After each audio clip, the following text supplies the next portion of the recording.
the United States blocked a Security Council resolution Monday at the United Nations that would have rejected President Donald Trump's recognition of Jerusalem as Israel's capital.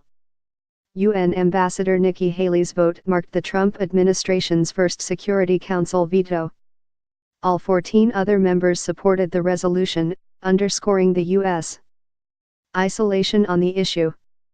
Haley said she cast the veto in defense of American sovereignty and in defense of America's role in the Middle East peace process. The draft of the resolution, called for by Egypt, did not name the United States or Trump. It expressed deep regret at certain decisions concerning the status of Jerusalem, and asserted that Jerusalem is a final status issue to be resolved through negotiations. It further declared as null and void any decisions and actions which purport to have altered the character, status, or demographic composition of the city, and urged countries not to establish diplomatic missions in the city. Trump's December 6 decision to recognize Jerusalem as the capital and start lengthy preparations to move the U.S.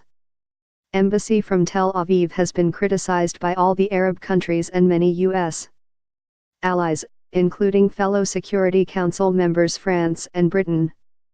It comes as Vice President Mike Pence is preparing to visit Israel later this week. Palestinian leader Mahmoud Abbas has refused to meet with him because of the decision, a move the White House called unfortunate.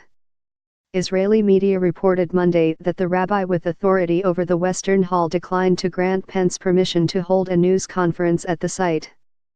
The Western Wall Heritage Foundation said they were in discussions in advance of Pence's visit. Jerusalem's status is one of the most thorny and emotional issues in the Israeli-Palestinian conflict.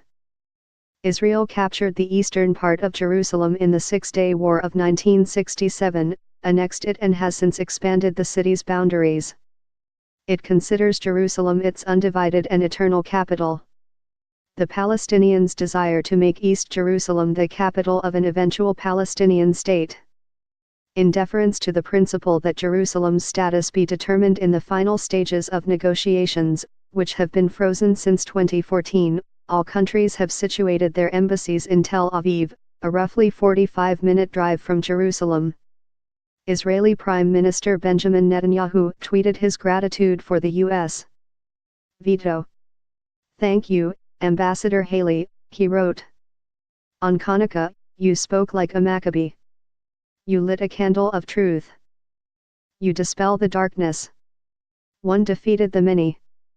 Truth defeated lies. Thank you, President Trump." Nabil Abu-Rdana, an advisor to Palestinian President Mahmoud Abbas, called the U.S. veto a provocation that he said will not help in creating peace in the region. During the Security Council session, UN Middle East envoy Nikolay Mladenov said that since a 2016 resolution demanding a halt to settlement activity in East Jerusalem, construction had continued unabated, and there has been an increase in violence between Israelis and Palestinians. The resolution passed with 14 votes, and an abstention by the United States under the Obama administration.